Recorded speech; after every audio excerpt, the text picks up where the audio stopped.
Thank you for watching, and remember to like this video and subscribe to my channel. Thank you for your support.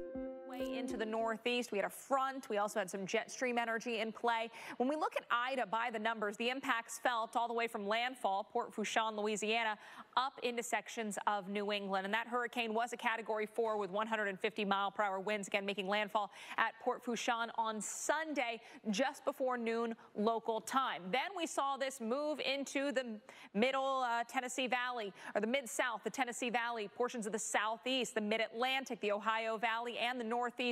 And we told you some of those facts on the storm itself. By the way, for the New York City area, we had our first ever flash flood emergency issued by the National Weather Service office there in New York. Also the wettest day on record for Newark, New Jersey. Mike.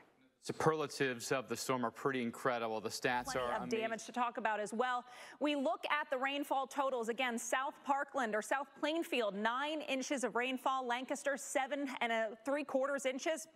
We look at the radar estimated rain over the past 48 hours, and it was really that Philadelphia to Trenton to New York to Connecticut stretch. So unfortunately, the footprint of rainfall, tens of billions of gallons of water coming down in a short period of time, too. So we were dealing with a ton of rain in a very short period of time, and that led to those flooding disasters from parts of Pennsylvania into New Jersey, into New York, and into sections of southern New England. That water had nowhere to go. And unfortunately, we were even seeing flooding in communities and areas where people said, we hadn't seen flooding like this ever. River gauges in flood stage. We look at the Philadelphia area. Of course, the Schuylkill has been making headlines today with major flooding there across eastern Pennsylvania, of New Jersey, and up towards the New York City area. There is the Schuylkill River at Norristown, Pennsylvania. Latest check, over 25.5 feet.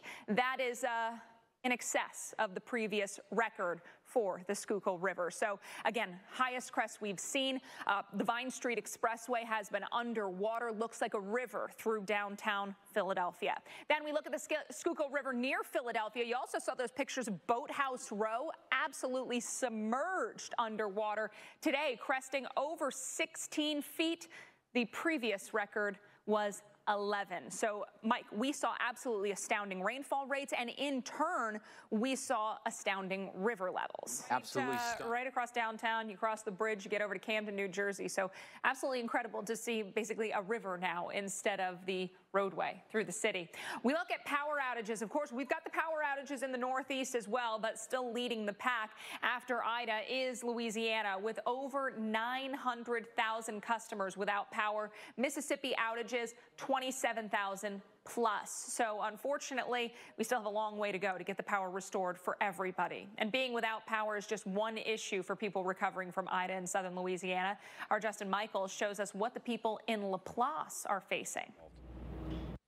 Absolutely a sad situation out there and a scary situation. We look at the active fires, those that are greater than 100 acres, currently 86 burning with a total acreage over 2.7 million. A lot of those into the Pacific Northwest sections of California as well. And when we look at the Caldor fire, this is the one getting very, very close to South Lake Tahoe.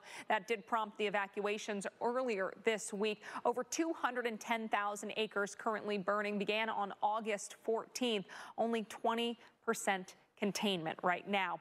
And when we look at California into Nevada, these are the areas where we've got the Caldor fire burning nearby and where we also have the risk of fire today. Elevated risk across these communities, including Reno. Well, coming up next hour.